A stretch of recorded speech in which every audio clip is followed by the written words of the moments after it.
السلام عليكم ورحمة الله وبركاته. إن الحمد لله نحمده ونستعينه ونستغفره ونؤمن به ونتوكل عليه ونعوذ بالله من شرور أنفسنا ومن سيئات أعمالنا. من يهده الله فلا مضل له ومن يضلله فلا هادي له.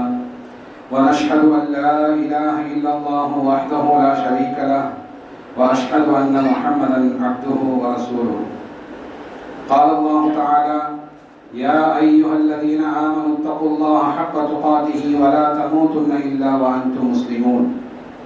يا أيها الناس اتقوا ربكم الذي خلقكم من نفس واحدة وخلق منها زوجها وبث منهما رجالا كثيرا ونساء واتقوا الله الذي تساءلون به والأرحام إن الله كان عليكم رقيبا.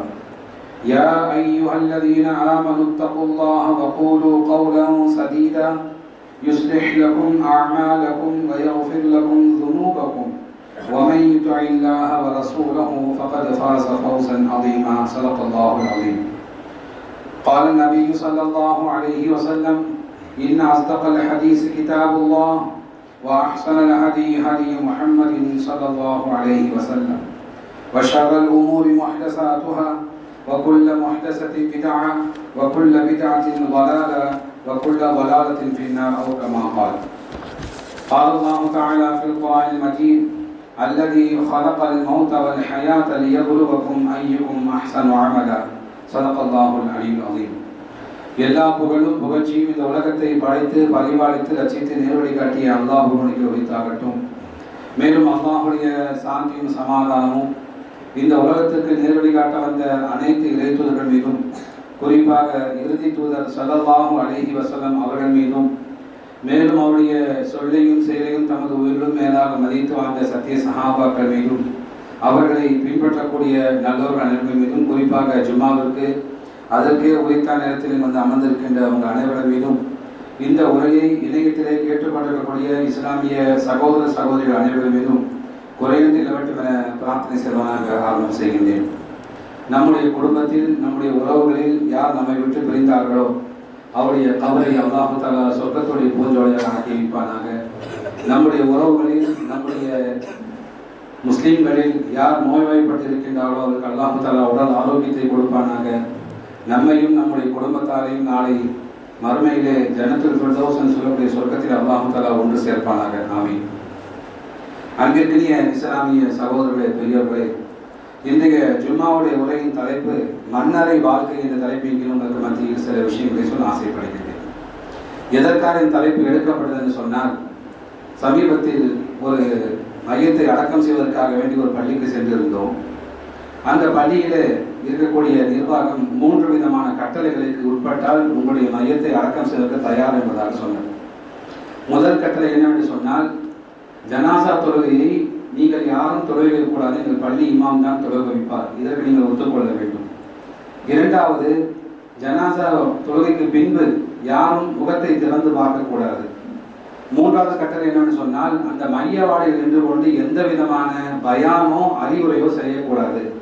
எங்கள் இமாம் வழக்கமான துவா ஓதுவார், நீங்கள் ஆமீன் சொல்லிவிட்டு சென்றுவிட வேண்டும். இதற்கு கட்டுப்பட்டால் உங்களுடைய மையத்தை நாங்கள் அடக்கம் செய்வோம் என்பதாக ஒருவரிடம் சொல்லப்பட்டது. அதற்கு சம்பந்தப்பட்டவர் அனைத்துக்கும் ஒப்புக்கொண்டு கையெழுத்திட்டார். இந்த செய்தி நம்முடைய காதிலை கேட்கும் போது உள்ளபடியே உள்ளம் வேதனைப்பட்டது. ஏன்னு சொன்னால், அதற்கு ஒரு நாள் முன்புதான் நாங்கள் என்னுடைய தாயாருடைய அடக்க சடங்கில் நாங்கள் கலந்திருந்தோம். இந்த 3 சட்டத்தையும் நாங்கள் மீறி இருந்தோம்.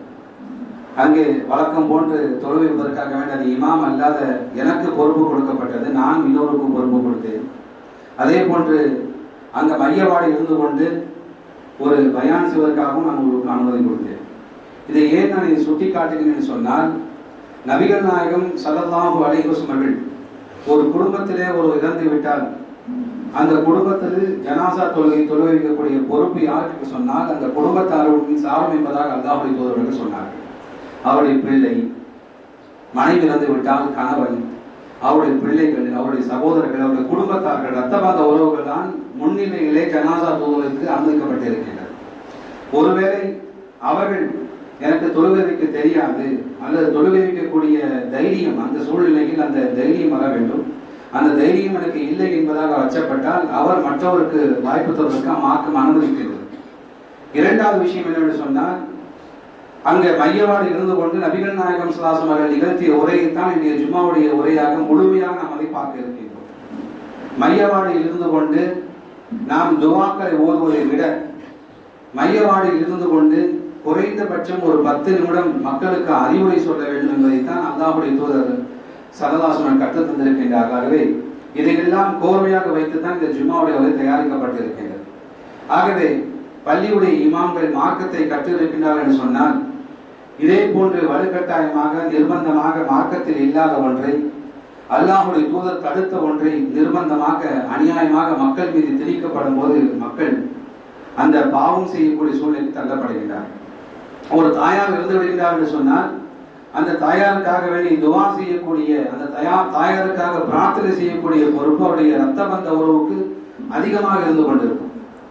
தாயார் எப்படி வளர்த்தார்கள், தாயார் நம்மை எப்படி பார்த்தார்கள் என்ற உணர்வு எல்லாம் உள்ளத்திலே கொண்டு வந்து அல்லாஹ்விடம் மன்னிப்பு கேட்கும் போது, அல்லாஹ்விடம் அவருக்காக தௌபா செய்யும்போது அல்லாஹ் அதை ஏற்றுக்கொள்கிறார். ஆனால் சம்பந்தமே இல்லாத மூன்றாவது நபர் அவர் தொழுகை வைப்பார் என்று சொன்னால், கடமையாக மற்ற தொழுகையை தொழுகை வைப்பது போன்று அவர் பொழுதுபோக்காக தொழுகை வைப்பார் என்ற எண்ணம் வந்துவிடக்கூடாதற்காக வேண்டி குடும்பத்தாருக்கு பொறுப்பு தரப்பட்டிருக்கிறது. அதே போல குடும்பத்தாரில் ஒருவர் வெளியூர் இருக்கின்றார், வர முடியவில்லை, இறுதி நேரத்தில் அடக்கம் செய்யும் போது வருகின்றார் என்று சொன்னால், அவர் அந்த முகத்தை பார்க்க ஆசைப்படுகின்றார் என்று சொன்னால் திறந்து காட்டுவதில் எந்த விதமான தப்பும் இல்லை. கபரில் அடக்கம் செய்யப்பட்ட பிறகு, மண்ணெல்லாம் மூடிவிட்ட பிறகு, ஒரு நாள் 2 நாள் கழித்து ஒருவர் வருகிறார் என்று சொன்னால் அவருக்காக திறந்து காட்டுவதை மார்க்கம் அனுமதிக்கவில்லை. அடக்கம் செய்துவிட்ட பிறகு திறந்து காட்டக்கூடாது, அது மார்க்கத்தில் அனுமதி இல்லை. மூன்றாவது விஷயம், கண்டிப்பாக மண்ணறையில் ஒரு உரை நிகழ்த்தப்பட வேண்டும். நாம் பல ஜனாசாக்களில் கலந்திருக்கின்றோம். சமீபத்தில் விழுப்புரத்தில் ஒரு ஜனாசாவில் கலந்து கொண்டோம். அந்த இமாம் சுமார் 20 நிமிடம் மன்னரையில் இருந்து கொண்டு மன்னரை பற்றியும் இறந்து போனவருடைய சிறப்புகளை பற்றியும் மிக அழகான முறையில் உரை நிகழ்த்தப்படும் போது, இது போன்று நம்முடைய பகுதியில் நடத்துவதற்கு வாய்ப்பில்லை என்பதாக உள்ளம் கலங்குகின்றது. ஆனால் இங்கே பள்ளிவாசல் நிர்வாகம் அங்கே கபரில் இருந்து கொண்டு எந்த விதமான பயானும் செய்யக்கூடாது என்று சொன்னால் எந்த அளவுக்கு மார்க்கத்தை இரட்டடிப்பு செய்கின்றார்கள். ஆகவே நபிகள் நாயகம் ஸல்லல்லாஹு அலைஹி வஸல்லம் மன்னரையிலே இருந்து கொண்டு செய்த பயானைத்தான் இன்றைய ஜும்மாவுடைய உரையிலே நாம் மன்னரை வாழ்க்கை என்ற தலைப்பின் கீழ் மிக சுருக்கமாகவும் தெளிவாகவும் பார்க்க இருக்கின்றோம். அல்லாஹு தஆலா எதை கேட்கின்றோமோ அதை நம்முடைய வாழ்க்கையிலே பின்பற்றக்கூடிய பாக்கியத்தை தருவானாக. அல்லாஹ்வுடைய தூதர் எந்த மையத்தை சிறப்பித்து சொன்னார்களோ, எந்த உயிரை மலக்குமார்களை கைப்பற்றி சிறப்பித்து சொன்னார்களோ, அப்படிப்பட்ட சிறப்பான உயிராக நம்முடைய உயிரையும் கைப்பற்றக்கூடிய பாக்கியத்தை அல்லாஹ் தந்தருவானாக. நல்லோர்கள் கூட்டத்திலே நம்மையும் நம் குடும்பத்தாரையும் அல்லாஹ் சேர்த்தருவானாக. அன்பிற்குரிய இஸ்லாமிய சகோதரர்களே, அல்லாஹ் சொல்கின்றான், அல்லதி ஹலகல் மௌத வல் ஹயாத லியப்லுவக்கும் அய்யுக்கும் அஹ்ஸனு அமலா. உங்களில் சிறந்தவர் யார் என்பதை சோதிப்பதற்காக வேண்டித்தான் உங்களுக்கு நாம் மரணத்தையும் வாழ்வையும் கொடுத்திருக்கின்றோம். உலகத்திலே சிறந்த மனிதராக மக்களுக்கு முன்னால் நாம் நடித்து விடலாம், மக்களுக்கு முன்னால் வாழ்ந்து விடலாம். வெள்ளை சட்டை போட்டுக்கொண்டு, வெள்ளை கைலி போட்டுக்கொண்டு, பெரிய தாடி வைத்துக் கொண்டு தொழுக வைப்பதை போன்று அல்லது தொழுக வருவதை போன்று நாம் வழக்கமாக நாம் தொழுக வந்து மக்கள் பார்வையிலே ஒரு தொழுகையாளி ஒரு நல்லவர் என்பதாக மக்கள் முடிவு செய்து கொள்ளலாம். ஆனால் உண்மையில் நல்லவர் யார் என்பதை அல்லாஹ் தான் முடிவு செய்ய முடியும். ஆகவேதான் அல்லாஹ் சொல்லுகின்றான், நாம் ஏன் உங்களுக்கு வாழ்வையும் மரணத்தையும் கொடுத்திருக்கிறோம் என்று சொன்னால், ஐயுக்கும் அஹ்ஸனு அமலா, உங்களில் சிறந்தவர் யார் என்பதை சோதிப்பதற்காக என்பதாக அல்லாஹ் சொல்கின்றான். ஆக அதற்காகத்தான் அல்லாஹ் மரணத்தையும் கொடுத்திருக்கின்றான். நாம் உலகத்திலே எத்துணை பாவங்கள் செய்தாலும் சரி, எத்துணை நல்ல மனிதராக இருந்தாலும் சரி, ஒரு நாள் நமக்கு மரணம் நம்மை வந்து அடைந்தே தீரும். அந்த மரணத்தை விட்டு யாரும் தப்பிக்க முடியாது. ஆக உலகத்தில் நாம் ஓடி ஒளிந்து விடலாம். அரசாங்கத்தின் பார்வையில், குடும்பத்தின் பார்வையில், நாட்டின் பார்வையில் நாம் ஒளிந்து கொள்ளலாம். ஆனால் ஒரு நாள் நீங்கள் இரும்பு கோட்டைக்குள் இருந்தாலும் சரி, மரணம் உங்களை வந்து சந்திக்கும் என்பதாக அல்லாஹ் சொல்கின்றார். நீங்கள் மரணத்தோடு கை குலுக்குவீர்கள் என்பதாக அல்லாஹ் சொல்லித் தருகின்றனாக மரணத்தை குறித்து குர்ஆன் அதிகமான விஷயங்களை சொல்லித் தருகின்றதாகவே உலகத்தில் பிறக்கக்கூடிய எல்லா உயிர்களும் இறப்பது நிச்சயம் என்பதை உலக மக்கள் அனைவரும் ஏற்றுக்கொள்கிறார். உலகத்தில் உள்ள அனைத்து மக்களும் ஒரு நாள் தனக்கு மரணம் உண்டு என்பதை ஏற்றுக்கொள்கின்றார்கள். முஸ்லீம் மக்கள், முஸ்லீம் அல்லாத மக்கள் அனைவரும் ஏற்றுக்கொள்கின்றார்கள். ஆனால் நமக்கும் அவர்களுக்கும் இருக்கக்கூடிய வேறுபாடு என்னவென்று சொன்னால், மரணத்துக்கு பின்பு ஒரு வாழ்வு இல்லை என்பதாக அவர்கள் சொல்லிக் கொண்டிருக்கிறார்கள். முஸ்லீம் அல்லாத நிராகரிக்கக்கூடிய மக்கள் மரணத்துக்கு பிறகு வாழ்வு இல்லை. இந்த உலகமே கதி. இந்த உலகத்திலே மனம் போன போக்கிலே நாம் வாழ வேண்டும். நாம் இறந்து விட்டோம் என்று சொன்னால் அதோடு கதை முடிந்து விட்டது. அதற்கு பின்பு ஒரு வாழ்க்கை, அதற்கு பின்பு கேள்வி கணக்கு, விசாரணை, சொர்க்கம், நரகம், இதெல்லாம் கற்பனை கதை, ஏற்றுக்கொள்ள முடியாத விஷயம் என்பதாக அல்லாஹையும் மறுமை நாளையும் நம்பாத மக்கள் சொல்லிக் கொண்டிருக்கின்றார்கள். ஆனால் நாம் நம்புகின்றோம், நாம் மரணத்துக்கு பின்பு ஒரு வாழ்வு உண்டு. அந்த வாழ்வு தான் உண்மையான வாழ்வு. உலகத்தில் வாழக்கூடிய வாழ்வை விட மரணத்துக்கு பின்பு உள்ள வாழ்வுதான் உண்மையான வாழ்வு என்பதை இஸ்லாம் நமக்கு மிக தெளிவாக சொல்லித் தருகின்றது. ஆகவே நாம் மரணித்து விட்டால் நம்மளை கபரிலே அடக்கம் செய்வார்கள். கபரிலே அடக்கம் செய்துவிட்டு சற்று தூரம் அடக்கம் செய்து மக்கள் எல்லாம் வந்த பின்பு அங்கே மலக்குமார்கள் வருவார்கள். மலக்குமார்கள் வந்து நம்மிடம் சில கேள்விகளை கேட்பார்கள். அந்த கேள்விகளுக்கு சரியான முறையில் பதில் தந்தால் சொர்க்கமும், தவறான முறையில் விடை தந்தால் நரகமும் நமக்கு கிடைக்கும் என்பதை அனைத்து முஸ்லிம்களும் ஏற்றுக்கொள்கின்றனர். அல்லாஹையும் மறுமை நாளையும் நம்பிக்கை கொண்ட அனைவருமே கபரிலே ஒரு என்ட்ரன்ஸ் எக்ஸாம், கபரிலே முதல் கேள்வி உண்டு. அந்த கேள்விக்கு பதில் சொல்லாமல் நாம் மறு கேள்விக்கு செல்ல முடியாது என்பதை உறுதியாக நம்பிக்கொண்டிருக்கின்றோம், உறுதியாக ஏற்றுக்கொள்கின்றோம். உண்மையும் அதுதான். ஆகவே இப்படிப்பட்ட விஷயத்தை நாம் ஆழமாக நம்புவது மட்டுமல்லாமல் அந்த கபரிலே கேட்கக்கூடிய கேள்விகளுக்கு நாம் என்ன பதில் சொல்ல போகின்றோம்? உலகத்தில் கேள்வி கேட்டால் நீங்கள் கூகுளில் சர்ச் செய்து சொல்லிவிடலாம், சாட் ஜிபிடியில் பார்த்தீங்க சொல்லிவிடலாம், உலகத்திலே நாம் கேட்டு சொல்லிவிடலாம், நமக்கு பதிலாக இன்னொரு வைத்து சொல்லிவிடலாம். இப்படி உலகத்தில் இறங்கக்கூடிய கேள்விகளுக்கு நாம் எப்படி வேண்டுமானாலும் தப்பித்துக் கொள்ளலாம். ஆனால் மண்ணறையில் அடக்கப்பட்ட பின்பு அங்கு கேட்கக்கூடிய கேள்விகளுக்கு நீங்கள் எத்தனை காப்பிகளை கொண்டு சென்றாலும் சரி, எத்தனை அதை பார்த்து சொல்வதற்காக பேப்பர்களை கொண்டு சென்றாலும் சரி, நீங்கள் அப்படி வாழாத வரை ஒருபோதும் உங்களால் பதில் சொல்லவே முடியாது. முதலிலே கேள்வி கேட்கப்படும், ரப்புக, உன்னுடைய இறைவன் யார் என்று கேட்கப்படும். யார் அல்லாஹை புரிந்தார்களோ, யார் அல்லாஹை விளங்கினார்களோ, யார் அல்லாஹுடைய வழியை பின்பற்றினார்களோ, யார் அல்லாஹ் அனுமதித்ததை செய்தார்களோ, யார் அல்லாஹ் தடுத்ததை விலகி வாழ்ந்தார்களோ, யார் அல்லாஹ் தன் மீது கடமையாக்கியதை கடமை என்பதாக புரிந்து செய்தார்களோ, இதற்காக அல்லாஹ் விசாரிப்பான் என்பதாக யார் எண்ணி வாழ்ந்தார்களோ அவர்கள் சொல்வார்கள் ரப்பி அல்லாஹ், என்னுடைய இறைவன் ரப். சின்ன ஆன்சர் தான். இந்த ரப்பி அல்லாஹ் என்று சொல்லக்கூடிய வார்த்தை நம்முடைய வாயிலே வராது என்பதை நாம் விளங்கிக் கொள்ள வேண்டும். நௌதுபில்லாஹ், அல்லாஹ் நம்மை காப்பாற்ற வேண்டும். இந்த கேள்வி கேட்கப்படும், ரப்புக, உன்னுடைய இறைவன் யார் என்று கேட்கப்படும். அந்த இறைவன் யார் என்ற கேள்விக்கு உண்டான பதிலை நாம் உலகத்திலே எப்படி வாழுகின்றோமோ அதை வைத்துத்தான் நாம் சொல்ல முடியும். நாம் உலகத்தில் வாரத்துக்கு ஒரு முறை பள்ளிவாசலுக்கும் மாதத்துக்கு ஒரு முறை பள்ளிவாசலுக்கும் வந்தால் அல்லாஹ் நாடினாலே தவிர நம்மால் பதில் சொல்ல முடியாது. ஆக அன்பிற்குரியவர்களே, அந்த அல்லாஹுடைய வழிமுறையை நாம் முழுமையாக பின்பற்றி வாழ்ந்தால் மட்டுமே பதில் சொல்ல முடியும் என்பதை நாம் விளங்கிக் கொள்ள வேண்டும். ஒரு அன்சாரி தோழருடைய ஜனாசாவை நபிகள் நாயகம் ஸல்லல்லாஹு அலைஹி வஸல்லம் அடக்கம் செய்வதற்காக வேண்டி கபருக்கு செல்கின்றார்கள். அந்த கபரு தோண்டப்பட்டு அந்த கபரிலே அமர்ந்து கொண்டு நபிகள் நாயகம் ஸல்லல்லாஹு அலைஹி வஸல்லம் ஒரு சிறிய குச்சியினால் பூமியை கிளறி கொண்டிருக்கின்றார்கள். ஒரு பக்கம் கபரு தோண்டப்படுகின்றது, இன்னொரு பக்கம் நபிகள் நாயகம் அவர்கள் அமர்ந்து கொண்டு ஒரு குச்சியை வைத்துக் கொண்டு அந்த மண்ணை கிண்டி கொண்டிருக்கின்றார்கள். சஹாபாக்கள் சொல்கின்றார்கள், எங்கள் தலைகள் மீது பறவைகள் அமர்ந்தாலும் எங்களுக்கு தெரியாது. அந்த அளவுக்கு நாங்கள் அமைதியாக, நாங்கள் அசையாமல் நின்று கொண்டிருந்தோம். நபிகள் நாயகம் அருகிலே நின்று கொண்டிருந்தோம். அந்த கபருக்கு அருகாமையிலே நபிகள் நாயகம் அமர்ந்து கொண்டிருந்தார்கள், நாங்களும் அமர்ந்து கொண்டிருந்தோம். அப்போது நபிகள் நாயகம் ஸல்லல்லாஹு அலைஹி வஸல்லம் திடீர் என்பதாக தலையை உயர்த்தினார்கள். உயர்த்தி சொன்னார்கள், கபருடைய வேதனையிலிருந்து அல்லாஹ்விடம் பாதுகாப்பு தேடுங்கள். அல்லாஹும்ம இன்னி அஊது பிக மின் அதாபில் கப்ர். கபருடைய வேதனையிலிருந்து அல்லாஹ்விடம் பாதுகாப்பு தேடுங்கள் என்பதாக 2 முறை அல்லது 3 முறை சொன்னார்கள். அப்ப நபிகள் நாயகத்துடைய உரை இப்படித்தான் ஆரம்பமாகின்றது. மக்களை பார்த்து சொல்கின்றார்கள், மக்களே, நீங்கள் அல்லாஹ்விடம் கபருடைய வேதனையிலிருந்து பாதுகாப்பு தேடுங்கள், இந்த கபருடைய வேதனை அல்லாஹ்விடம் பாதுகாப்பு தேடுங்கள் என்பதாக சொல்லிவிட்டு நபிகள் நாயகம் தொடர்ந்து பேசுகின்றார்கள். ஒரு இறை விசுவாசியான உண்மையான இறையடியான் ஒருவன் உலக தொடர்புகளை துண்டித்துக் கொண்டு அவன் மறுமையை எதிர்நோக்கி கொண்டு இருக்கும் போது, அதாவது சக்கராத்துடைய நிலையில இருந்து கொண்டு இருக்கும் போது, மரணம் அவனை வந்து தருவதற்கு முன்பாக சூரிய ஒளிக்கு ஒப்பான பிரகாசம் கொண்ட முகத்தோடு ஒரு மலக்குள் மௌத் வானத்திலிருந்து வருகின்றார்.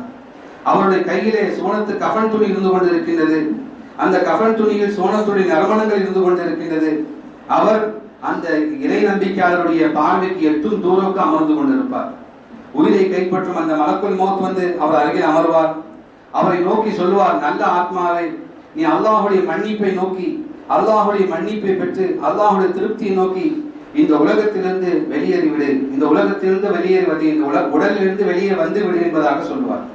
சொல்லிவிட்டு நபிகள் நாயகம் சொன்னார்கள், ஒரு வாட்டர் பாட்டிலிருந்து தண்ணீர் ஊற்றினால் எப்படி தண்ணீர் மெதுவாக அந்த கிளாஸுக்கு வருமோ, நபிகள் நாயகம் காலத்திலே வாட்டர் பாட்டில் இல்லை, தோல் பையிலிருந்து தண்ணீரை ஊற்றினால் அது எப்படி வழிந்து வருமோ அதே போன்று அந்த உடலிலிருந்து ஆத்மா இலகுவாக வெளியேறும் என்பதாக நபிகள் நாயகம் சொன்னார்கள். அல்ஹம்துலில்லாஹ், அப்படிப்பட்ட வாழ்க்கையை அல்லாஹ் அனைத்தும் தந்தருவானார்கள்.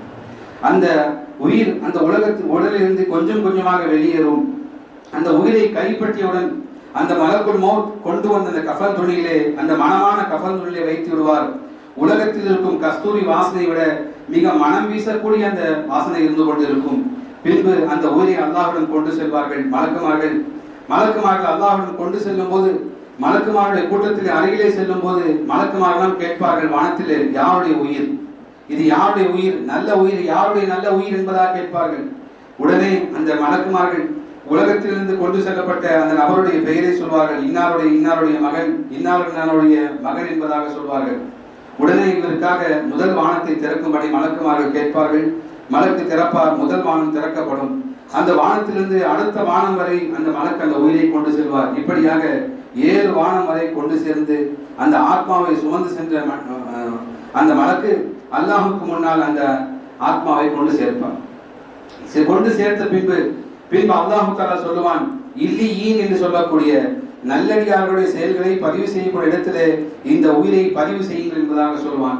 உடனே அந்த இல்லியின் என்று சொல்லக்கூடிய இடத்திலே கொண்டு சென்று அந்த உயிரை கொண்டு சென்று பதிவு செய்வார்கள். அங்கு போய் என்ன செய்வாங்கன்னா ஒரு அப்ளிகேஷன் மாதிரி அங்கே பதிவு செய்து விட்டு வருவார்கள்.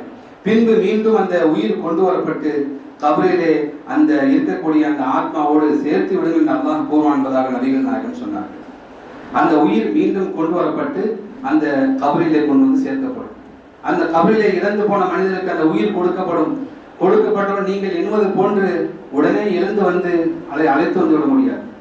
இறந்து போன மனிதர் மீண்டும் உலகத்துக்கு திரும்பி வர முடியாது. அந்த உயிர் எதற்கு கொடுக்கப்படும் சொன்னால், நான் ஆரம்பத்திலே சொன்னேனே, அந்த கபரிலே முதல் என்ட்ரன்ஸ் எக்ஸாம், முதல் கேள்வி கேட்கப்படும் என்பதாக. அந்த கேள்வி கேட்கக்கூடிய அந்த மலக்கு 2 மலக்குகள் வருவார்கள். மலக்கு வந்து கேட்பார்கள், மர் ரப்புக்க, உன்னுடைய இறைவன் யார் என்று கேட்பார்கள். அவர் சொல்லுவார், என்னுடைய இறைவன் அல்லாஹ் என்பதாக சொல்லுவார். அடுத்து கேட்பார்கள், மன் தீனுக, உன்னுடைய மார்க்கம் என்ன என்று கேட்பார்கள். அவர் சொல்வார், என்னுடைய மார்க்கம் இஸ்லாம், தீனுடைய இஸ்லாம் என்பதாக சொல்வார். மன் நபியுக என்று கேட்பார்கள், உனக்கு அனுப்பப்பட்ட தூதர் யார் என்று கேட்பார்கள். அவர் தூதரை புரிந்து அறிந்து வாழ்ந்திருந்தால் சொல்வார், நபி அல்லாஹ் முஹம்மது ஸல்லல்லாஹு அலைஹி வஸல்லம் என்பதாக சொல்வார். அல்லாஹ்வுடைய தூதர் முஹம்மது தான் எனக்கு வந்த நபி என்பதாக, எனக்கு அனுப்பப்பட்ட நபி என்பதாக சொல்வார். இதெல்லாம் உனக்கு எப்படி தெரியும் என்பதாக கேட்பார். அல்லாஹையும் அல்லாஹ்வுடைய தூதரையும் இந்த மார்க்கத்தை எப்படி அறிந்து கொண்டார் என்பதாக கேட்பார். உடனே அவர் சொல்லுவார், நான் குர்ஆனை ஓதினேன், குர்ஆனை ஈமான் கொண்டேன், குர்ஆனை புரிந்தேன் என்பதாக அவர் சொல்லுவார். உடனே வானத்திலிருந்து ஒரு மலக்கு சொல்வார், இவர் உண்மையை சொல்லிவிட்டார், ஆகவே சொர்க்கத்துடைய விரிப்பை விரித்து விடுங்கள் என்பதாக வானத்திலிருந்து அல்லாஹ்விடம் கேட்டு ஒரு மலக்கு சொல்வார் என்பதாக நபிகள் நாயகம் ஸல்லல்லாஹு அலைஹி வஸல்லம் சொன்னார்கள். சுவனத்தில் ஒரு வாசல் திறக்கப்படும். அந்த வாசல் வழியாக நல்ல வாசனைகளும் நறுமணங்களும் தொடர்ந்து வந்து கொண்டிருக்கும். கண்ணுக்கு எட்டிய தூரம் வரை அவருடைய கபர் விசாலமாக்கப்படும். அவரிடத்திலே நறுமணம் வீசக்கூடிய ஒரு நல்ல ஆடை அணிந்த அழகிய தோற்றம் உள்ள ஒருவர் வந்து, இதுதான் உனக்கு வாக்களிக்கப்பட்ட நாளாகும், இத்தனை நாளாக நீ உலகத்திலே எதிர்பார்த்தியே அந்த நாள் இதுதான், ஆகவே உமக்கு சந்தோஷம் தரக்கூடிய ஒரு செய்தியை நான் கூறுகிறேன் என்பதாக அந்த அழகிய தோற்றம் உள்ள ஒருவர் சொல்வார். அந்த கபரிலே அடக்கம் செய்யப்பட்ட மனிதர் கேட்பார், நீ யார், உனக்கு நான் உன்னை பார்த்ததே இல்லையே, நீ யார் என்பதாக கேட்பார். உடனே அந்த மனிதர் சொல்லுவார், நான் தான் உன்னுடைய நல் அமல், நான் தான் உலகத்திலே நீ செய்த உன்னுடைய அமல்கள் என்பதாக சொல்லுவார். உடனே அந்த மனிதர் சொல்லுவார், இறைவா, என் குடும்பத்தாரிடமும் என் பொருளிடமும் நான் செல்வதற்காக கியாமத் நாளை சீக்கிரம் கொண்டு வருவாயாக, கியாமத் நாளை சீக்கிரம் கொண்டு வருவாயாக. அதாவது நான் உன்னை சந்திப்பதற்கும் உன்னுடைய சொர்க்கத்தை அடைவதற்கும் கியாமத் நாளை விரைவிலே கொண்டு வருவாய் என்பதாக அந்த இறந்து போன மனிதர் அல்லாஹ்விடம் துஆ செய்வார் என்பதாக நபிகள் நாயகம் ஸல்லல்லாஹு அலைஹி வஸல்லம் அந்த கபரிலே இருந்து கொண்டு இந்த உரையை நிகழ்த்துகின்றார். எவ்வளவு ஒரு உன்னதமான ஒரு பாக்கியம்! இப்படிப்பட்ட ஒரு பாக்கியத்தை நாம் பெற வேண்டும் என்று சொன்னால், நாம் உலகத்திலே வாழும்போது ஒவ்வொரு நாளும் மரணத்தை நினைவு கூறிக்கொண்டே இருக்க வேண்டும். நோயாளியை சந்திக்க செல்வதும், மரணத்தை சந்திக்க செல்வதும், கபரிலே அடக்கம் செய்வதற்காக வேண்டிய மரணத்தை தூக்கி செல்வதும், ஜனாசா தொழுகையிலே கலந்து கொள்வதும், கபரிலே இருந்து கொண்டு அடக்கம் செய்வதும் வெறும் நன்மைக்காக அல்ல, மாறாக நாம் படிப்பினை பெறுவதற்காக. நாளை ஒரு நாள் இதே நிலைமை உனக்கு வரும். இதே போன்று நீ படுக்க வைக்கப்படுவாய், மக்கள் பார்ப்பதை போன்று நீ உன்னை மக்கள் வந்து பார்ப்பார்கள். அதே போன்று உன்னையும் குளிக்க வைக்கப்படும், உன்னையும் கபரிலே கொண்டு செல்லப்படும், உனக்கும் ஜனாசா தொழுகை வைக்கப்படும் என்ற உணர்வை ஒவ்வொரு முஸ்லீமும் பெற வேண்டும் என்பதற்காக வேண்டித்தான் அல்லாஹ்வுடைய தூதர் அதை கட்டாயமாக்கினார்கள். எந்த அளவு கட்டாயமாக்கினார்கள்? யார் ஜனாதா தொழுகையிலே கலந்து கொள்கின்றார்களோ அவருக்கு உஹது மலை அளவுக்கு நன்மை கிடைக்கும் என்பதாக சொன்னார்கள். 2 கீராத் நன்மை கிடைக்கும் என்பதாக சொன்னார்கள். ஒரு நபித்தோழர் கேட்டார், யார சொல்ல கீராத் என்றால் என்ன? அது ஒரு கீராத் என்பது ஒரு உஹது மலைக்கு சமம் என்பதாக சொன்னார்கள். ஆக இந்த நன்மை எல்லாம் பெற்றுக் கொள்வதற்கு என்று சொன்னால் உணர்வை பெறுவதற்காக வேண்டி, எப்படி இரும்புக்கு துரு பிடிக்கின்றதோ அதே போன்று நம்முடைய உள்ளமும் துரு பிடிக்கின்றது, நம்முடைய ஈமானும் துரு பிடிக்கின்றது. அந்த துருவை நீக்கக்கூடிய மிகப்பெரிய ஒரு மருந்து என்று சொன்னால் மரணத்தை நினைவு கூறுவது. மரணம் எப்படி வேண்டுமானாலும் வரலாம் என்ற ஒரு மனிதன் நினைவு கூறும்போது அவன் தன்னை மாற்றிக் கொள்கின்றான். ஒரு தவறு செய்யும் போது அவன் மரணத்தை நினைக்கின்றான், தவறை விட்டு விடுகின்றான். ஆக நபிகள் நாயகம் இத்தகைய நல்ல மையத்திற்கு உண்டான அறிவுரைகள் எல்லாம் சொல்லிவிட்டு தொடர்ந்து நபிகள் நாயகம் 2வதாக பேசினார்கள். நிராகரிக்கக்கூடிய மனிதன் மரண வேலையை நெருங்கிவிட்டால் கருத்த முகமுடைய சில மலக்குமார்கள் வருவார்கள். அவன் கண் பார்வை எட்டும் தூரத்திலே அமர்ந்து விடுவார்கள். அவருக்கு ஒரு கம்பளி துணி இருந்து கொண்டு இருக்கும். அந்த உயிரை கைப்பற்றக்கூடிய மலக்குள் மௌத் வந்தவுடனே அவன் அருகிலே அமர்வார். இவனை பார்த்து சொல்லுவார், கெட்ட ஆத்மாவே, அல்லாஹ் அளிக்கவிருக்கும் இழிவையும் அல்லாஹுடைய கோபத்தை நோக்கியும் நீ வெளியே வா என்பதாக அந்த உயிரை பார்த்து சொல்வார். அப்போது அந்த உயிர் ஓடி ஒளிந்து கொள்வதற்காக உடல் முழுவதும் ஓட ஆரம்பிக்கும். நனைத்த கம்பளி துணியிலிருந்து எப்படி ஒரு முள் கம்பியை பிடிங்கி எடுப்பதை போன்று மலக்குமார்கள் மலக்குள் மௌத் அவனுடைய மனிதனுடைய கெட்ட மனிதனுடைய உயிரை கைப்பற்றி பலவந்தமாக பிடிங்கி எடுப்பார்கள். இவ்வாறு பலவந்தமாக அடித்து பிடுங்கி எடுக்கப்பட்ட உயிர் கொஞ்சம் நேரம் கூட கையில் வைத்துக் கொள்ளாமல் அந்த கம்பளி துணியில் சுற்றி வைத்து விடுவார். இவ்வுலகிலே வீசும் துர்நாற்றத்தை விட மிக மோசமான துர்நாற்றம் அந்த உயிரில் வந்து கொண்டிருக்கும். அந்த உயிரை எடுத்துக்கொண்டு ஆரம்பத்தில் சொன்னதை போன்று முதல் வானத்துக்கு கொண்டு செல்வார். அங்குள்ள மலக்குமார்கள் கேட்பார்கள், இது யாருடைய உயிர் என்று கேட்பார்கள். இது கெட்ட உயிர் என்பதாக அந்த மலக்கு சொல்வார். உடனே இவனுக்கு சொல்லப்பட்ட கெட்ட பெயரை கொண்டு இன்னாருடைய மகன் இன்னார் என்பதாக சொல்லப்படும். முதல் வானத்தை திறக்கும்படி அவர் கேட்பார். வானம் திறக்கப்பட மாட்டார் என்பதாக நபிகள் நாயகம் சொல்லிவிட்டு பின்வரும் வசனத்தை ஓதி காட்டினார்கள். இன்னல்லதீன கஸபூ பிஆயாத்தினா வஸ்தக்பரு அன்ஹா லா துஃபத்தஹ் லஹும் அப்வாபுஸ் ஸமா வலா யதுகுலூன ஜன்னத ஹத்தா யலிஜல் ஜமலு ஃபீ ஸமில் கியாத் வகதால் நஸில் முஹ்ஸினீன். யார் உலகத்திலே வாழும்போது நம்முடைய வசனங்களை பொய்ப்பித்துக் கொண்டிருந்தார்களோ, அதை ஏற்பதை விட்டு பெருமை கொண்டார்களோ, அத்தகைய மக்களுக்கு அல்லாஹ்வுடைய அருளுக்குரிய சோனத்தின் வாசல் திறக்கப்படாது என்பதை வசனத்தை ஓதி காட்டினார்கள். சொல்லிவிட்டு சொன்னார்கள், இத்தகைய மனிதர்கள், இந்த கெட்ட இறை நம்பிக்கை அற்ற மனிதர்கள், அவர்கள் சொர்க்கத்துக்கு செல்வது என்பது உதாரணமாக அல்லாஹ் சொல்லித் தருகின்றான். லா துஃபத்தஹ் லஹும் அப்வாபுஸ் ஸமா வலா யதுகுலூன ஜன்னா வலா யதுகுலூன ஜன்னா, அவர்கள் சொர்க்கத்திலே நுழைய மாட்டார்கள். எதுவரை என்று சொன்னால் ஹத்தா யலிஜல் ஜமலு ஃபீ ஸமில் கியாத், ஒரு ஊசியின் ஓட்டைக்குள் ஒட்டகம் நுழையும் வரை அவர்கள் சொர்க்கத்தில் நுழைய மாட்டார்கள். அல்லாஹ் தஆலா அந்த மனிதன் சொர்க்கம் செல்ல மாட்டான் என்பதை ஒரு ஊமையோடு சொல்லித் தருகின்றான். ஊசி ஓட்டைக்குள் ஒட்டகம் நுழைய வேண்டும் என்பதாக சொல்லுகின்றான். சான்ஸ் இருக்கா? ஒட்டகம் நுழைவதற்கு வாய்ப்பு இருக்கா? நூல் செல்வதற்கே எவ்வளவு தரமா இருக்கின்றது. ஆனால் அல்லாஹ் சொல்லுகின்றான், அந்த ஊசி ஓட்டைக்குள் ஒட்டகம் நுழைய வேண்டும் என்று சொல்லுகின்றான். ஆகவே எப்படி ஊசி ஓட்டைக்குள் ஒட்டகம் நுழையாதோ அதே போன்று அவர்கள் சொர்க்கத்தில் நுழைய மாட்டார்கள். மேலும் குற்றவாளிகளுக்கு நாம் இவ்வாறு தான் கூலி கொடுப்போம் என்பதாக அல்லாஹ் சொல்லித் தருகின்றார். சொல்லிவிட்டு நபிகள் நாயகம் சொன்னார்கள், அந்த உயிரை சுமந்த வானவர் அந்த உயிரை எடுத்துக்கொண்டு அந்த கெட்ட மனிதனுடைய செயலை பதிவு செய்யக்கூடிய சிஜீன் என்று சொல்லப்படுத்து கொண்டு செல்வார். அங்கே தீய மனிதர்களுடைய என்ட்ரி எல்லாம் போடப்படும். அங்கே கொண்டு சென்று இந்த உயிரை வைத்து செயல்கள் பதிவு, இந்த உயிர், இந்த தீயவருடைய உயிர்கள் கொண்டு சென்று பதிவு செய்யப்படும். பின்பு அல்லாஹ் தஆலா மீண்டும் முதலாம் வானத்துக்கு கொண்டு வந்து அந்த சிஜீன் என்ற இடத்திலிருந்து கொண்டு வந்து அல்லாஹ் தஆலா மீண்டும் அந்த மனிதனுடைய கபரில் இருக்கக்கூடிய மனிதனுக்கு அந்த உயிரை கொடுப்பான். நபிகள் நாயகம் சொல்லிவிட்டு சொன்னார்கள், யார் அல்லாஹுக்கு இணை வைக்கின்றார்களோ அவர்கள் வானத்திலிருந்து முகம் குப்புற கீழே விழுந்த பறவைகள் போன்று அவனை இராஞ்சி கொண்டு சென்ற பெருங்காற்றை போன்று அவன் தூக்கி வீசி வெளியப்படுவான் என்ற வசனத்தை ஓதி காட்டினார். அங்கே சிஜீன் என்று சொல்லக்கூடிய இடத்திலிருந்து அந்த உயிர் தூக்கி எரியப்படும் என்பதாக நபிகள் நாயகம் சொன்னார்கள். மேலும் சிஜீனில் அவனுடைய செயல் பதிவு செய்யப்பட்டுவிட்டு மீண்டும் உடலுக்கு கொண்டு வரப்படும். கொண்டு வந்த பின்பு அந்த கபரில் இருக்கக்கூடிய 2 மலக்குமார்கள் கேள்வி கேட்பார்கள். அமர வைத்து கேட்பார்கள், உன்னுடைய இறைவன் யார்? ரப்புக்கு என்று கேட்பார்கள். அவன் சொல்வான், கை சேதமே தெரியாது, எனக்கு இறைவன் யார் என்பதாக தெரியாது என்பதாக சொல்லுவான். என்ன காரணம் என்று சொன்னால், அந்த இறைவனை அவன் உலகத்தில் அறிந்து கொள்ளவில்லை. தொடர்ந்து இரண்டாவது கேள்வி கேட்பார், மன் நபியுக்கு, அவனுடைய அனுப்பப்பட்ட தூதர் யார்? கை சேதமே தெரியாது என்பதாக சொல்லுவான். கத்துவான், கதறுவான், தெரியலையே, பதில் தெரியவில்லையே என்பதாக சொல்லுவான். மீண்டும் கேட்கப்படும், உனக்கு கொடுக்கப்பட்ட மார்க்கம் என்ன என்று கேட்கப்படும், அந்த மார்க்கமும் தெரியாது என்பதாக அவன் சொல்வான். ஆக இப்படி எந்த கேள்வி கேட்டாலும் தெரியாது சொன்னவுடன் வானத்திலிருந்து ஒரு அழைப்பாளர் அல்லாஹ் அழைத்து சொல்வான், இவன் பொய் சொல்லிவிட்டான், ஆகவே இவனுக்கு நரகத்திலிருந்து ஒரு விரிப்பை எடுத்து விடுங்கள், நரகத்துடைய வாசலை திறந்து விடுங்கள் என்று சொல்லப்படும். அதன் வழியாக அவன் அருமை நாள் வரை அவனுக்கு சுடும் விஷக்காற்று வந்து கொண்டிருக்கும் என்பதாக சொல்லிவிட்டு நபிகள் நாயகம் சொன்னார்கள், அவனுடைய விழா எலும்புகள் ஒன்றோடு ஒன்று சேரும் அளவுக்கு கபூர் அவனை நெருக்கும் என்பதாக சொன்னார்கள். இந்த ஹதீஸை சொல்லும் போது நபிகள் நாயகம் தம்முடைய 2 கை விரல்களை கோர்த்து காட்டினார்கள். இதான் விழா எலும்பு எப்படி உள்ளே ஒன்றோடு ஒன்று சேருகின்றதோ இதே போன்று அந்த மனிதனை கபூர் நெருக்கும் என்பதாக சொன்னார்கள். சொல்லிவிட்டு சொன்னார்கள், கோரம் முகமுடைய மோசமான ஆடை அணிந்த துர்நாற்றம் உள்ள ஒருவர் வந்து சொல்வார், இதுதான் உனக்கு வாக்களிக்கப்பட்ட நாளாகும், உமக்கு கவலை தரக்கூடிய ஒரு செய்தி ஒன்றை சொல்லுகிறேன் என்பதாக சொல்லி அவர் அந்த இறந்து போன மனிதர் அருகிலே அமர்ந்து கொள்வார். அவர் கேட்பார், நீ யாருப்பா, உனக்கு இவ்வளவு நாத்தம் அடிக்குது உன் மேல, உன்னை பார்த்தாலே கோபமா வருது, நீ யார் என்பதாக கேட்பார். உடனே அவன் சொல்லுவான், நான் தான் உன்னுடைய அமல், உன்னுடைய கெட்ட செயல், உலகத்திலே நீ என்னைதான் நீ விரும்பி விரும்பி அனுபவித்துக் கொண்டிருந்தாய், என்னைத்தான் விரும்பி விரும்பி நீ பயன்படுத்தி கொண்டிருந்தாய், அப்படிப்பட்ட ஒருவன் தான் நான் என்பதாக அந்த கெட்ட செயல் மனித ரூபத்தில் இருந்து கொண்டிருக்கும்.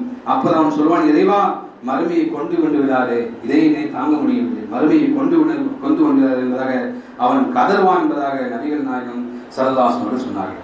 ஆக அன்பிற்குரியவர்களே, 2 விஷயத்தையும் நபிகள் நாயகம் மன்னரை இருந்து கொண்டு மக்களுக்கு புரிய வைக்கிறார். நீங்கள் எந்த பக்கம் செல்ல விரும்புகிறீர்கள்? வலது பக்கம் செல்ல விரும்புகிறீர்களா அல்லது இடது பக்கம் செல்ல விரும்புகிறீர்களா? ஆகவே இப்படிப்பட்ட ஒரு நாள் வரும், இந்த மன்னரை தான் முதல் மன்சில், முதல் வீடு. எனவேதான் உமர் ரலியல்லாஹு அவர்கள் போன்ற பெரும் சஹாபாக்கள் எல்லாம் எப்போது கபர்களை பார்த்தாலும் தன்னுடைய தாடி நனையும் அளவுக்கு தேம்பி அழுவார்கள்.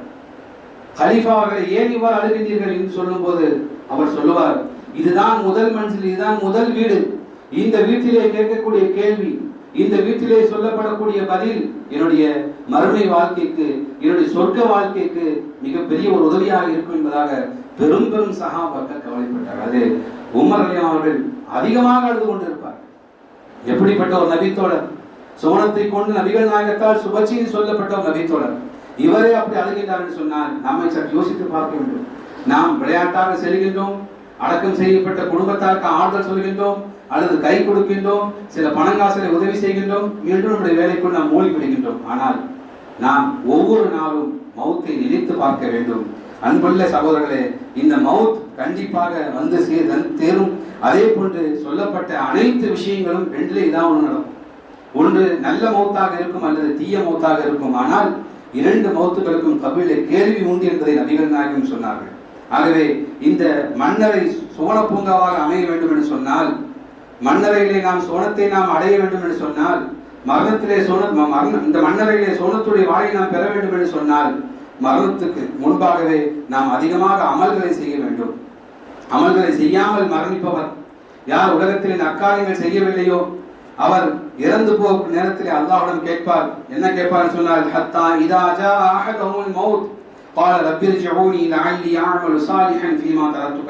அல்லாஹ் சொல்லி தருகின்றான், ஒரு மனிதனுக்கு மரணம் வரும்போது அவன் உடனே அல்லாஹ்விடம் கேட்பான், இறைவனே என்னை மரணிக்க செய்து விடாதே, என்னை உலகத்துக்கு திருப்பி அனுப்பு, நான் விட்டு சென்றவற்றில் நல்ல காரியங்களை செய்வதற்காக மீண்டும் உலகத்துக்கு செல்கிறேன் என்பதாக சொல்லுவான். அப்போது அல்லாஹ் சொல்லுவான், ஃபீமா தரக்துக, யார் இப்படி இறந்து போனார்களோ அவர்கள் மீண்டும் உலகத்துக்கு கொண்டு வர மாட்டார்கள், அவர்கள் கூறுவது வெறும் வார்த்தை அன்றி ஒன்றும் இல்லை என்பதாக அல்லாஹ் சொல்லுவான். ஆகவே இறந்து போன மனிதர்கள் நபியாக இருந்தாலுமே சரி மீண்டும் உலகத்துக்கு கொண்டு வர முடியாது. ஆகவே இறந்து போன ஜனாசாவில் நாம் கலந்து கொள்கின்றோம் என்று சொன்னார், அவரை குறித்து நாம் பேசுகின்றோம். அவர் நினைச்சா ஹஜ்ஜுக்கு போயிருக்கலாம், அவர் நல்ல மனிதனாக இருக்கலாம். ஒரு அறிஞர் கேட்டார், இந்த இறந்து போன பற்றி சொல்லுங்க என்று. உடனே மக்கள் சொன்னார்கள், அவர் இறந்து போனவர் நினைத்தால் அதிகமான நன்மைகளை செய்திருக்கலாம், அதிகமான தான தர்மங்களை செய்திருக்கலாம், எல்லாம் சொல்லிட்டே இருந்தாங்க. அந்த அறிஞர் சொன்னார், சரி அவர் இறந்துட்டார், முடிஞ்சிச்சு, நீங்க உயிரோடு இருக்கிறீங்க, நீங்கள் என்ன செஞ்சீங்க? நாங்க ஒன்றும் செய்யல. இப்போ அதற்கு தயாராகுங்கள். ஆக முடிந்து போன மனிதரை பற்றி நாம் பெருமையாக பேசுவதும் முடிந்து போன மனிதரை பற்றி கவலைப்படுவதும் எந்த விதமான பயனும் இல்லை. மாறாக உயிரோடு இருக்கக்கூடிய மனிதர்கள் தம்முடைய வாழ்க்கையை மாற்றிக்கொள்ள வேண்டும். ஆக அன்பிற்குரியவர்களே, இன்று மரணம் தினந்தோறும் நம்மை தொட்டு செல்கின்றது. இரவு தூங்கி காலை விழிப்பதற்கு முன்பாக மரணம் நம்மை தழுவிக்கொள்ளலாம். வாகனத்தில் செல்லும் போது, சாப்பிடும் போது, எந்த நேரம் வேண்டுமானாலும் மரணம் நம்மை சேரலாம். மரணத்திற்கு 70 வயசு ஆக வேண்டும், 100 வயது ஆக வேண்டும், தலைமுடி நரைக்க வேண்டும், கண் பார்வை போக வேண்டும், அப்பொழுதுதான் மரணம் வரும் என்பதாக இல்லை. நமக்கு முன்னால் பல கண் காட்சிகளை நாம் பார்த்து கொண்டிருக்கிறோம், பல மரணங்களை பார்த்து கொண்டிருக்கிறோம். ஆகவே நம்முடைய கபரிலே சொல்லப்படக்கூடிய கேள்விகளுக்கு நாம் என்ன பதில் சொல்ல போகின்றோம், அதற்குண்டான கேள்விகளை நாம் என்ன தயாரித்திருக்கிறோம் என்பதாக ஒவ்வொரு மனிதனும் யோசித்து பார்ப்பது முக்கியமான கடமை என்பதை புரிந்து கொள்ள வேண்டும். நபிகள் நாயகம் சொன்னார்கள், அந்த மன்னரை நடக்கக்கூடிய வேதனையை உங்களுக்கு கேட்க வேண்டும் என்பதாக நான் அல்லாஹ்விடம் துஆ செய்ய ஆசைப்படுகிறேன். கபூர்ல நடக்கக்கூடிய அந்த பனிஷ்மெண்ட், அந்த வேதனையை உங்க காதுல கேட்கணும்னு ஆசைப்படுறேன். ஏன்னு சொன்னா அப்பமா நீங்க திருந்துவீங்களா, அப்பதான் நாங்க நல்ல மனிதர்களாக மாறிவிடலாம் என்பதாக நான் ஆசைப்படுகின்றேன். ஆனால் ஒருவேளை நான் அப்படி துஆ செய்து அந்த சத்தம் உங்களுக்கு கேட்க ஆரம்பித்து விட்டால், கபருடைய வேதனை நீங்கள் உணர ஆரம்பித்து விட்டால், எந்த ஜனாசாவையும் நீங்கள் அடக்கவே செய்ய மாட்டீர்கள். அந்த அளவுக்கு மிக கொடுமையான வேதனை நடந்து கொண்டிருக்கிறது. மனிதன், ஜின் தவிர அனைத்து ஜீவராசிகளும் கபரில் நடக்கக்கூடிய வேதனைகளை கேட்கின்றது. கபரிலே இடைவிடாமல் இரவு பகல் இல்லாமல் தொடர்ந்து வேதனை நடந்து கொண்டிருக்கும். அந்த வேதனை நாம் கேட்போம் என்று சொன்னால் நாம் எந்த ஒரு ஜனாசாவையும் அடக்கவே செய்ய மாட்டோம், தூக்கி போட்டு விட்டு வந்து விடுவோம் என்ற கருத்துப்பட நபிகள் நாயகம் ஸல்லல்லாஹு அலைஹி சொன்னார்கள். அதே போன்று மனிதர்களை இறந்து போன மனிதருக்கு காலையிலும் மாலையிலும் சோனமும் நரகமும் எடுத்து காட்டப்படும்.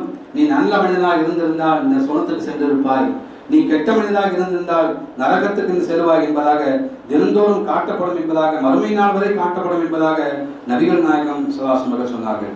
மேலும் ஜனாசாவுடைய சுமந்து செல்லும் போது அந்த ஜனாசா நல்ல மனிதனாக இருந்தால் சொல்லுவார், என்னை அவசரமாக கொண்டு செல்லுங்கள், நான் அல்லாஹ்வுடைய அந்த இடத்துக்கு, அல்லாஹ் சொன்ன இடத்துக்கு நான் செல்ல ஆசைப்படுகின்றேன், வேகமாக எடுத்து செல்லுங்கள் என்பதாக நல்ல மனிதனாக இருந்தால் அவர் அந்த அந்த கபருக்கு செல்ல ஆசைப்படுவார். அதே சமயம் அவன் பாவியாக இருந்தால் சொல்லுவான், என்னை விட்டு விடுங்கள், என்னை கொண்டு அடக்கம் செய்யாதவர்கள் என்னை விட்டு விடுங்கள் என்பதாக அவன் கதறி கொண்டிருப்பான். சொல்லிவிட்டு நபிகள் நாயகம் சொன்னார்கள், அந்த ஓசையை மனிதர்கள், ஜின் தவிர எல்லா உயிரினங்களும் செவிமடுக்கின்றன. ஒருவேளை அந்த ஓசை இந்த மனிதன் கேட்டு விட்டால் உடனே அவன் அச்சத்தால் மயங்கி கீழே விழுந்து விடான் என்பதாக நபிகள் நாயகம் ஸல்லல்லாஹு அலைஹி சொன்னார்கள். ஆக அன்பிற்கு இஸ்லாமிய சகோதரர்களே, கபரிலே வேதனை செய்வதற்கு 2 காரணங்கள் தான் இருக்கின்றன. ஒன்று, அல்லாஹும் அவன் தூதரும் சொன்ன விஷயங்களை நாம் செய்யாமல் இருப்பது. இதுதான் கபருடைய வேதனைக்கு முக்கியமான காரணம். அல்லாஹும் அல்லாஹுடைய தூதரும் என்ன சொன்னார்களோ அதை நாம் செய்யாமல் விட்டு விடுவது கபர் வேதனைக்கு முக்கியமான காரணமாக இருக்கும். அதே போன்று அல்லாஹும் அல்லாஹும் தூதரும் எதை தடுத்தார்களோ அதை நாம் ஒருபோதும் செய்யக்கூடாது. ஆக 2 விஷயங்களும், அல்லாஹு தஆலாவும் தூதரும் தடுத்ததை நாம் செய்யக்கூடாது, அதே அல்லாஹும் அல்லாஹும் சொன்னதை நாம் செய்ய வேண்டும். ஆக நாம் அப்படியே மாற்றமாக இருந்து கொண்டிருக்கின்றோம். அதே போன்று கபரிலிருந்து நாம் பாதுகாப்பு பெற வேண்டும் என்று சொன்னால் அதற்கு ஒரே வழி, நாம் தினந்தோறும் தௌபாக்களை அதிகமாக செய்து கொண்டிருக்க வேண்டும். அல்லாஹ்விடம் அல்லாஹும்ம இன்னி அஊது பிக மின் அஸாபில் கபர் என்று சொல்லக்கூடிய துஆவை நாம் அதிகமாக செய்ய வேண்டும். அல்லாஹ்விடம் தௌபாவை செய்ய வேண்டும். கபருடைய வேதனையிலிருந்தும் கபருடைய தண்டனையிலிருந்தும் பாதுகாப்பு கேட்க வேண்டும். ஆக நபிகள் நாயகம் ஸல்லல்லாஹு அலைஹி வஸல்லம் அவர்களும் கபரை விட்டும் அல்லாஹ்விடம் பாதுகாப்பு தேடினார்கள். அல்லாஹ்விடம் கேள்வி கணக்கை விட்டு பாதுகாப்பு தேடினார்கள். அல்லாஹும்ம ஹாசிபுனி ஹிசாபை யஸீரா என்ற பிரார்த்தனை அதிகமாக செய்து கொண்டிருந்தார்கள். ஆக அன்பிற்குரிய இஸ்லாமிய சகோதரர்களே, நாமும் அந்த கபருடைய வாழ்க்கையை சற்று புரட்டி பாருங்கள்.